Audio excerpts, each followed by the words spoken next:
ठीक है जी, तो बात करते हैं फिर अब ईटीएस की। तो ईटीएस का फुल फॉर्म तो सिंपल सा ही है, इलेक्ट्रॉन ट्रांसपोर्ट सिस्टम। अब बात करेंगे साइट की, तो कहाँ पर प्रेजेंट होता है। तो ये फॉर यूकैरियोट्स प्रेजेंट होता है इनर माइटोकॉन्ड्रियल मेम्ब्रेन में, और प्रोकैरियोट्स में बोलूँ तो उनके प्लाज्मा मेम्ब्रेन में होता है।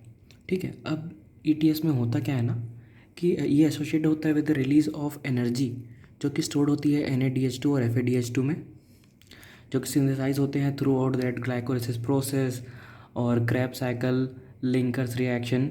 इन सभी रिएक्शंस में ये सारे सिंथेसाइज होते हैं। ठीक है, अब ये भी एनर्जी मॉलिक्यूल्स होते हैं, लेकिन इनमें एनर्जी जो होती है ना वो दूसरे फॉर्म में स्टोर्ड होती है। अब उसको रिलीज़ करना होता है, तो ये रेड्यूस्ड फॉर्म में प्रेजेंट होते हैं। इनको ऑक्सीडाइज करेंगे, ऑक्सीडाइज करेंगे इन द सेंस इनसे हाइड्रोजन लेंगे, इलेक्ट्रॉन्स ले लेंगे, तो ये ऑक्सीडाइज हो जाएंगे। और जो उनके रिलीज से एनर्जी निकलेगी, है ना, उसको अपन यूज़ करेंगे फॉर फर्दर प्रोसेस। ठीक है, फिर बात करते हैं कि अब फाइनल, अब इन्होंने जब रिलीज़ करा है इलेक्ट्रॉन को, तो एक्सेप्ट कौन करेगा। तो उसके लिए अपने पास प्रेजेंट होता है oxygen. Oxygen is the final acceptor of electron, या यूँ कह लो वो हाइड्रोजन को भी एक्सेप्ट करता है और फॉर्म करता है H2O, जो कि एक्चुअल में मेटाबॉलिक वाटर होता है।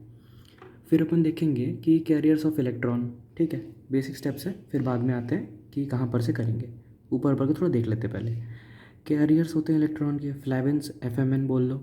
ठीक है, आयरन सल्फर प्रोटीन होते हैं। क्विनोन, इनके बहुत सारे नाम है, क्यूनोन कह लो, यूबिक्विनोन कह लो, कोएंजाइम क्यों कह लो, सब एक ही बात होगा। फिर होता है साइटोक्रोम्स। तो 5 टाइप के साइटोक्रोम्स हैं, cytochrome B, cytochrome C1, cytochrome C, cytochrome A और साइटोक्रोम A3। 4 कॉम्प्लेक्सेस होते हैं ईटीएस में, और एक फिफ्थ कॉम्प्लेक्स भी होता है, जैसे कि अपन ATP सिंथेज होते हैं। ये जो ऊपर के 4 कॉम्प्लेक्सेस होते हैं ना, ये सारे कपल्ड होते हैं विद ATP सिंथेज। अब मैं बात करता हूँ कि कॉम्प्लेक्स, उन कॉम्प्लेक्सेस के नाम बता देता हूँ। कॉम्प्लेक्स 1 होता है FMN NADH2 डिहाइड्रोजिनेज। कॉम्प्लेक्स 2 होता है FADH2 डिहाइड्रोजिनेज, या फिर यूँ कह लो सक्सिनेट डिहाइड्रोजिनेज।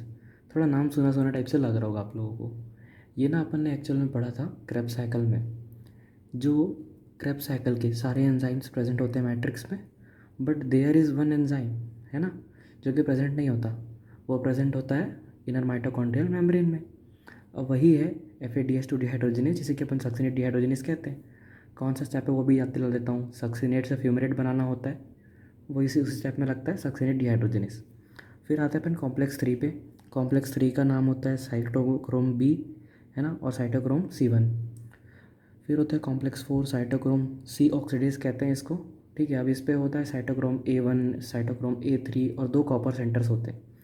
फिर आता है पांचवा कॉम्प्लेक्स 5, ATP सिंथेज, ATPase। ये जो चारों कॉम्प्लेक्सेस होते हैं ये कपल्ड होते हैं विद दिस टू। अभी ये तो फाइनली रिलीज ऑफ ATP के लिए ज़रूरी ही है ना, तो इसके साथ कपल होना ज़रूरी ही है। फिर मैंने बोला कि O2 is final acceptor of electron and hydrogen also. NCERT में हाइड्रोजन लिखा है तो हाइड्रोजन मान के चलते हैं। FMN और यूबिक्विनोन जो होते हैं उनमें एक बहुत ही खास तरह की टेंडेंसी होती है, they are capable of releasing और कैरिंग कह लो H+ आयंस को from matrix to intermembrane space. अब हर एक साइटोक्रोम में आयरन प्रेजेंट होता है जो कि रिवर्सिबली ऑक्सीडाइज हो सकता है। ठीक है, ऑक्सीडाइज और रेड्यूस हो सकता है फेरस और फेरिक के फॉर्म में। वेरिएबल वैलेंसी के साथ आयरन प्रेजेंट होता है बोलेंगे। ठीक है, फिर बात करते हैं एक छोटी सी चीज़ और है, साइटोक्रोम C। इम्पॉर्टेंट चीज़ है, ये एक स्मॉल प्रोटीन होता है outer surface of inner membrane में, outer surface of inner membrane में प्रेजेंट होता है, और मोबाइल कैरियर ऑफ इलेक्ट्रॉन की तरह काम करता है। किन दोनों कॉम्प्लेक्सेस के बीच में, कॉम्प्लेक्स 3 और कॉम्प्लेक्स 4 के बीच में। अब जैसे कि आप देख सकते हैं डायग्राम में, इंटर मेम्ब्रेन स्पेस है, इनर माइटोकॉन्ड्रियल मेम्ब्रेन बनाया मैंने, मैट्रिक्स लिखी है इधर, अंदर के साइड में मैट्रिक्स में, बीच में इनर माइटोकॉन्ड्रियल मेम्ब्रेन, और बाहर साइड में इंटर मेम्ब्रेन स्पेस। इसके बाहर कौन प्रेजेंट होगा, आउटर मेम्ब्रेन। ठीक है, फिर देखते हैं कि क्या सबसे पहले मैंने बोला कि मैं कॉम्प्लेक्स 1 का यूज़ करना चाहता हूँ। अब कॉम्प्लेक्स 1 के लिए यूज़ करना है तो उसके लिए जो सब्सटेंस चाहिए वो है NADH2, उसी को ऑक्सीडाइज करूँगा, है ना, कॉम्प्लेक्स 1 में। अब कॉम्प्लेक्स 1 के पास FMN होता है, ठीक है, ये याद रखना। अब क्या होता है कि NADH+H+ जो है, या फिर यूँ कह लो NADH2 जो है ना, उसको मैंने ऑक्सीडाइज़ किया NAD में, तो यानी कि उसने अपना इलेक्ट्रॉन दिया होगा और अपने हाइड्रोजन भी दिए होंगे। उसने अपने 2 इलेक्ट्रॉन्स FMN को प्रोवाइड करे। ठीक है, अब FMN के पास, मैंने बताया FMN और यूबिक्विनोन के पास क्या होता है, टेंडेंसी होती है, carrying capacity to carry that hydrogen ions from matrix to inter membrane space, और इसके पास भी H+ है, उसको भी लेके जाएगा वो, है ना। तो हर एक इलेक्ट्रॉन के ट्रांसफ़र के साथ FMN 2H+ inter membrane space में दे देता है। NADH+ ने इसको 2 इलेक्ट्रॉन दिए, तो टोटल कितने चले जाएंगे, 4H+ चले जाएंगे इधर। ठीक, अब क्या होगा, अपन बात करते हैं सिंगल एक एक इलेक्ट्रॉन की। ठीक है, अब उसने पास कर दिया। ठीक, अब क्या करा कि FMN ने एक इलेक्ट्रॉन पास ऑन किया आयरन सल्फर प्रोटीन को। आयरन सल्फर में वो ने उस इलेक्ट्रॉन को उठाया, उसने पास कर दिया यूबिक्विनोन को। यूबिक्विनोन क्या करता है ना, यहाँ पर से मैट्रिक्स से वो भी हाइड्रोजन उठाता है ना, रेड्यूस हो जाता है यूबिक्विनोल में। यूबिक्विनोल बन करके वो इलेक्ट्रॉन को जब वो कॉम्प्लेक्स 3 को देता है ना, कॉम्प्लेक्स 1 से सीधा कॉम्प्लेक्स 3 के पास जाते हैं इलेक्ट्रॉन्स, 2 के पास नहीं जाते। ऐसा सीक्वेंस में कॉम्प्लेक्स 1 से 3 जाता है। जब कॉम्प्लेक्स 1 यूज़ में होगा तो 2 नहीं होता, जब 2 होता है तो 1 काम नहीं करता। ठीक है, क्योंकि सब्सटेंस चाहिए होता है सबके लिए पार्टिकुलर। तो मैं वो कह रहा था कि कॉम्प्लेक्स 1 में है ना, मैंने आयरन सल्फर को दिया इलेक्ट्रॉन, उसने पास ऑन किया यूबिक्विनोल को, यूबिक्विनोल ने इलेक्ट्रॉन पास ऑन कर दिया, यूबिक्विनोल फॉर्म किया यूबिक्विनोल का। ठीक है, क्विनॉन ने फॉर्म किया यूबिक्विनोल। अब उसने इलेक्ट्रॉन जब पास ऑन किया साइटोक्रोम 3 को, साइटोक्रोम BC1 है ना, तो उसने क्या हुआ कि अब उसने इलेक्ट्रॉन तो पास कर दिया इसको। अब H+ जो थे इसके पास वो पहुंच जाते हैं इधर, वो पहुंच जाते हैं इंटरमेम्ब्रेन स्पेस पे। ठीक, अब यहाँ पर मैंने ये बना रखा है कि 2H+, मैं जब एक एक इलेक्ट्रॉन का ट्रांसफ़र बता रहा हूँ ना, तो आप मानेंगे कि यहाँ पर 2H+ कॉम्प्लेक्स 1 से आए और 2H+ कॉम्प्लेक्स 2 से। ठीक है, क्योंकि हर एक इलेक्ट्रॉन के साथ 2H+ इधर जाने ज़रूरी हैं। अब क्या हुआ कि मैंने यूबिक्विनोन से क्यूबिक्विनोल बनाया, इलेक्ट्रॉन ट्रांसफ़र कर दिए साइटोक्रोम B को। साइटोक्रोम B क्या करेगा, फिर से आयरन सल्फर प्रोटीन को देगा।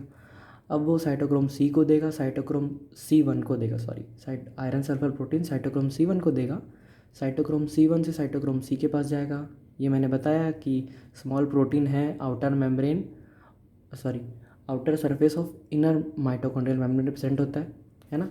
ये मोबाइल कैरियर है, ये कैरी कर लेगा इसको कॉम्प्लेक्स 4 के पास। कॉम्प्लेक्स 4 के पास गया, कॉम्प्लेक्स 4 में साइटोक्रोम C ऑक्सीडेज है। साइटोक्रोम C ऑक्सीडेज में सबसे पहले उसने दिया कॉपर सेंटर A को, उसके कॉपर सेंटर ए ने प्रोवाइड किया साइटोक्रोम A को, साइटोक्रोम A से गया साइटोक्रोम A3, फिर copper center B। Copper center B को फाइनली ऑक्सीजन ऑक्सीडाइज कर देता है, इलेक्ट्रॉन एक्सेप्ट करके खुद फॉर्मेशन कर लेता है ऑक्सीजन H2O का, और 2H+ फिर से इधर प्रोवाइड कर जाएंगे towards the inner mitochondrial space, inter mitochondrial membrane space. ठीक है, फिर है कि अब यहाँ पर प्रोटॉन ग्रेडियंट मैंने जनरेट कर लिया है। ठीक है, थोड़े से प्रोटॉन ग्रेडियंट जनरेट कर लिए। अब ये साइकिल जो है ना, एक इलेक्ट्रॉन का बताया। ठीक, क्योंकि FMN के पास अभी भी एक और इलेक्ट्रॉन है, तो फिर से वैसे ही रिपीट होगा कि FMN देगा FES को, यूबिक्विनोल को, क्विनॉन को देगा, यूबिक्विनोल में कन्वर्ट होगा, साइटोक्रोम B को देगा, साइटोक्रोम B से FES के पास जाएगा, उसके पास साइटोक्रोम C1 के पास, साइटोक्रोम C1 पास ऑन करेगा साइटोक्रोम C को, साइटोक्रोम C से फिर हो जाएगा कॉम्प्लेक्स 4 के पास, complex 4 cytochrome C, cytochrome copper center A, copper cytochrome A3, copper center B, फिर से वो उसको ऑक्सीजन उसको काम करेगा अपना। फिर बात करते हैं कॉम्प्लेक्स 2 में क्या होगा। कॉम्प्लेक्स 2 के पास ना कोई FMN टाइप का स्पेशल चीज़ नहीं है ना, तो it is not capable of providing more H+ ions, है ना। तो फिर क्या होता है कि ये H+ इसके कारण additional H+ towards the inter membrane space नहीं जा पाते। तो इसमें क्या होता है कि ये इसने ट्रांसफ़र किया साइटोक्रोम कॉम्प्लेक्स 3 ने सबसे पहले दिया FAD को। ठीक है, FAD ने FES को दिया, उसने यूबिक्विनोन को दिया, यूबिक्विनोल क्यूबिक्विनोल में कन्वर्ट हुआ, इलेक्ट्रॉन्स उसने पास ऑन किए, एक इलेक्ट्रॉन को बता रहा हूँ, है ना। उसने इलेक्ट्रॉन्स पास ऑन किया साइटोक्रोम B को, फिर उससे आयरन सल्फर प्रोटीन को, साइटोक्रोम C1 के पास गया, फिर फाइनली इलेक्ट्रॉन। अब इलेक्ट्रॉन्स जैसे ही गया इसके पास, है ना, इसके पास फिर साइटोक्रोम C के पास चला गया। C के बाद ये मोबाइल कैरियर है, ये इसको कॉम्प्लेक्स 4 के पास ले जाएगा। साइटोक्रोम 4 के पास पहुँचे, कॉम्प्लेक्स 4 के पास, तो कॉपर सेंटर A को दिया इलेक्ट्रॉन्स, उसने फिर कॉपर सेंटर A को दिया, उसने साइटोक्रोम A को दिया, फिर साइटोक्रोम A3, फिर कॉपर सेंटर B, और फिर से ऑक्सीजन ने यहाँ पर साइटोक्रोम B को ऑक्सीडाइज करते हुए उसका इलेक्ट्रॉन छीन लिया, H2O बना लिया, है ना। और ये प्रोसेस एक बार चलती है एक एक इलेक्ट्रॉन के लिए। तो फिर यहाँ पर अपने ये देखा कि FMN ने 4 एडिशनल H+ आयंस इधर डाले, जबकि यहाँ पर ऐसा कुछ चीज़ नहीं हुआ, है ना। यहाँ पर इसीलिए अपन देखते हैं कि NADH2 जो होता है वो एक एडिशनल ATP बना पाता है, क्योंकि एफिशिएंसी 100% नहीं होती, है ना, कि पूरा का पूरा प्रोटॉन ग्रेडियंट एक बार में टूट करके इधर चला जाए। इसलिए वो कम्प्लीटली H+ आयंस जो होते हैं, है ना, वो सारे के सारे इस साइड मैट्रिक्स के साइड नहीं जाते। अब उसी के कारण कुछ बच जाते हैं इस साइड, है ना। और क्या होता है कि FeDH2 जो था, है ना, FeDH2 डिहाइड्रोजिनेस, उसके पास ऐसा कुछ टेंडेंसी भी नहीं था कि वो एडिशनल H+ आयन को अंदर भेज सके। इसीलिए डिफरेंस होता है कि ये 3 ATP बना सकता है और इसके ऑक्सीडेशन से 2 ATP बनता है। अब ATP कैसे बनेगा, क्या हुआ कि यहाँ पर मैंने माइटोकॉन्ड्रियल मैट्रिक्स से इंटर मेम्ब्रेन स्पेस में प्रोटॉन्स पंप करते गया हूँ मैं। जैसे इलेक्ट्रॉन ट्रांसफ़र करता था, H+ उधर चला जाता था। अब इसके कारण क्या हुआ, प्रोटॉन मोटिव फोर्स बन गया, प्रोटॉन मोटिव फोर्स बना ना। तो अब इसके कारण क्या होगा कि अब प्रोटॉन मोटिव फोर्स इसको जो H+ आयंस है उसको यहाँ पर रहने नहीं देगा, इंटर मेम्ब्रेन स्पेस में रहने नहीं देगा, उसको कुछ ना कुछ करके उधर जाना होगा। तो यहाँ पर प्रेजेंट होता है ATP सिंथेस से जैसे ही वो क्रॉस करेगा ना, तो पर 2H+ आयंस जैसे ही क्रॉस करेंगे इसको, ATP का प्रोडक्शन हो जाएगा। ATP+Pi से ATP का प्रोडक्शन हो जाएगा, इलेक्ट्रोकेमिकल ग्रेडियंट इस साइड वापस से ठीक होना चालू हो जाएगा। ठीक है दोस्तों, थैंक यू।